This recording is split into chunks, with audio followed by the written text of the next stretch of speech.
Olá, moçada, sou eu novamente, professor Mariano Júnior. Vamos estudar Sociedade Açucareira, mais uma aula do nosso módulo de Brasil Colônia, desenrolado.com, o seu passo firme na conquista da vitória no vestibular, ok? Vamos lá. Galera, quando os europeus chegaram na América, eles tinham, na América Portuguesa no caso, eles tinham um objetivo muito claro, a grande maioria: enriquecer e ir embora. Hashtag partiu Lisboa. Por que eles tinham essa ânsia de voltar para sua terra? Porque morar nos trópicos era considerado, primeiro, uma humilhação social, lá para os lusitanos, e segundo, um sofrimento, devido à mudança do clima, o calor, o contato com as outras etnias, trazia uma quase aflição.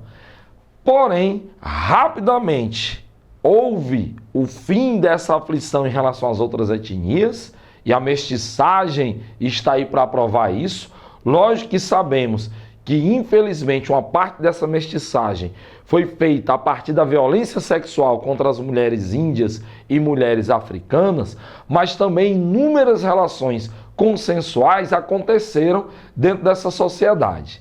E o clima, eles perceberam que, apesar do imenso calor do verão, era muito mais agradável a vida aqui nos trópicos do que lá em Lisboa. Não por causa do clima, na realidade, mas porque esse bom Lisboa, uma cidade grande, populosa, sem rede de esgoto, sem acesso a uma água potável, rápida para a população pobre, e aí a maioria vivia em apuros, na realidade, e os trópicos passou de um lugar ruim para um local bom.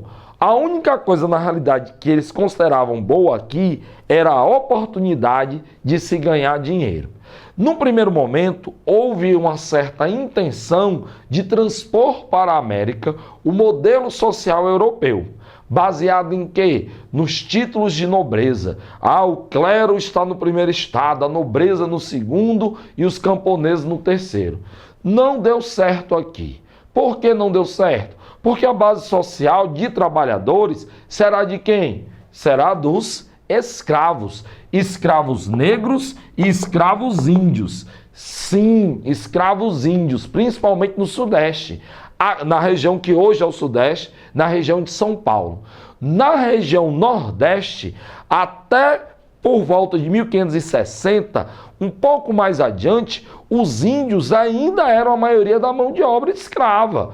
Porém, o desenvolvimento do tráfico negreiro como atividade absurdamente lucrativa fez com que eles optassem por essa mão de obra. Além do mais, os negros já trabalhavam na agricultura de larga escala lá na África, no seu continente de origem. E por isso tiveram a preferência também de muitos latifundiários. Beleza? Então, a base da pirâmide já não dava certo. Porque aqui eu tenho cativos, na Europa eu tenho camponeses livres. O segundo grupo social, lá na Europa, era de nobres, cara. E aqui, quem eu tenho no segundo grupo? Prestadores de serviços. É o carpinteiro, é o ferreiro, é o mascate. Mascate é o nome do comerciante que saía de fazenda em fazenda, de casa em casa, de vila em vila, vendendo as suas mercadorias, fazendo trocas para poder sobreviver. Seria um grupo mediano do ponto de vista econômico, mas socialmente era tratado com quase desprezo pela elite aristocrática. E uma surpresa, acho eu que para alguns, proprietários de terras. Tio Mariano, proprietário de terra e senhor de engenho, a mesma coisa, não? Não. Nós tínhamos vários fazendeiros que não tinham engenho. E por isso pegavam a sua produção de cana-de-açúcar, tinham que levar até um latifundiário que tivesse a máquina e faziam um acordo. Geralmente, o dono do engenho fazia que acordo? Ele ficava com metade da produção do açúcar ou da cachaça do que fosse ser produzido com a cana-de-açúcar desse proprietário. Poxa, professor Mariano, mas isso é injusto. Metade da produção, ele não tinha alternativa, moçada. Ou ele faz isso, Ou ele vai fazer o que com essa cana de açúcar? Vai fazer doce, comer o doce todinho, vai vender para quem? Vai ficar diabético de tanto tomar caldo de cana. Não tem o que fazer. E no topo da pirâmide social eu tenho a aristocracia, os senhores de engenho. O ápice da cadeia social era ter um grande latifúndio, uma grande quantidade de escravos e ter um engenho. Porque dessa maneira você tinha certeza que estava envolvido na principal atividade econômica da colônia.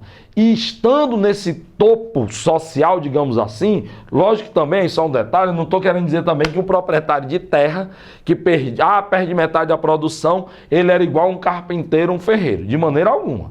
Mas, socialmente e economicamente, ele era muito abaixo dos aristocratas, dos senhores de engenho, que vão constituir a sua família, ou vão tentar fazer constituir a sua família, tradicional, no modelo europeu, estabelecido pela Igreja Católica como ideal tipo após a Reforma Protestante. Lá no Concílio de Trento, das resoluções da Igreja Católica para combater o protestantismo, eles criaram um modelo perfeito de família na visão católica. Qual é esse modelo perfeito?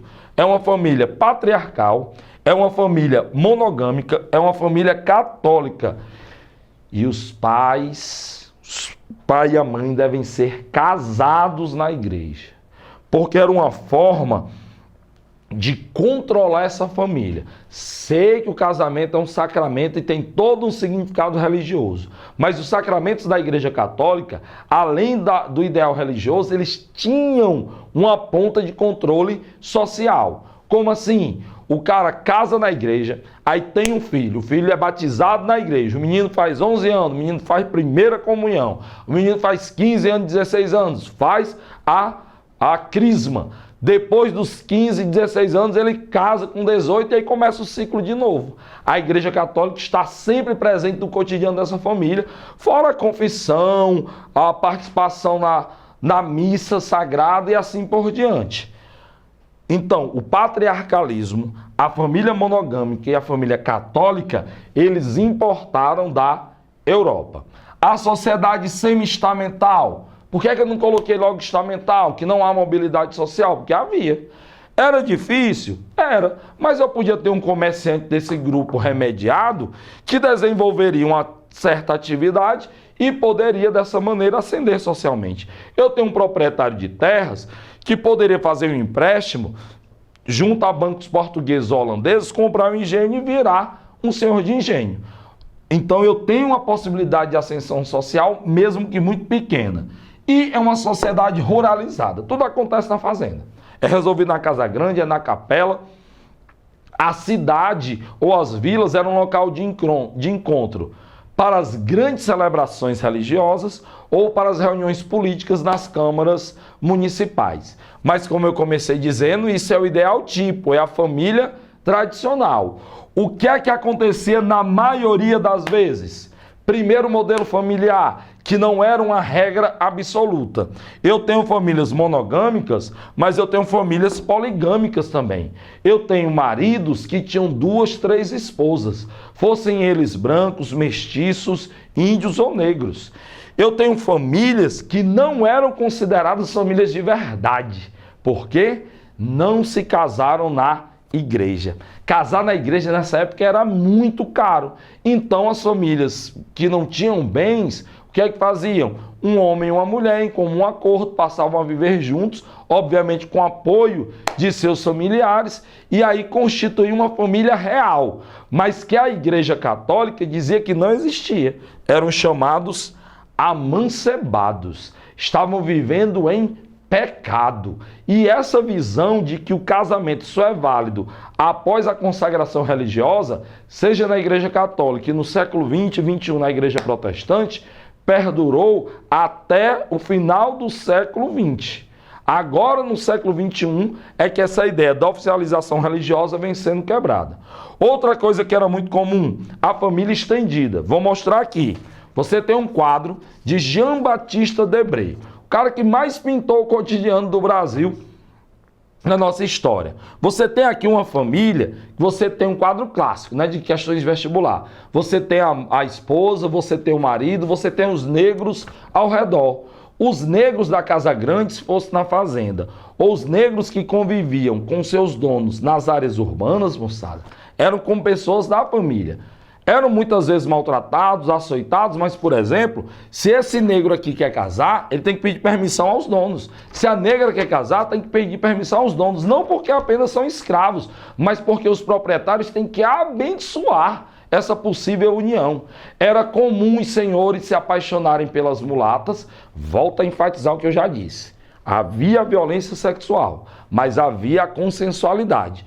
Tinham filhos com elas e os deixava terras para eles, dava alforria, deixava terra, deixava gado, dinheiro para que esse indivíduo não se perdesse, para que ele tivesse uma oportunidade de sobreviver sem ser escravo após a morte do pai, porque geralmente esses bens eram dados no testamento, beleza? Família estendida porque todo mundo faz parte. É o negro, é o primo, é o cunhado, é o genro, é o avô, que muitas famílias no Brasil ainda mantêm isso. Geralmente, no interior, seja do Nordeste, seja do Sudeste, é comum você ter avós, filhos, netos convivendo na mesma família ou muito próximo, e você ter uma relação de interdependência entre eles, e geralmente uma interdependência patriarcal. E a família monoparental, que dá uma visibilidade real do que era a mulher no Brasil colonial. Porque essas mulheres, esposas de vaqueiros, bandeirantes, mineradores, elas simplesmente assumiam o comando da família, mandando nos entes, produzindo economicamente, determinando os rumos da família sem o auxílio do marido. Por quê? O bandeirante, o vaqueiro, o minerador passava muito tempo nos sertões. E é essa mulher que vai assumir o comando da casa. Mesmo na sociedade patriarcal, durante a maior parte da história de muitas famílias, quem mandavam eram as mulheres. Beleza? Sociedade açucareira é algo dinâmico. Dinâmico como o desenrolado.com. Tamo junto, pessoal.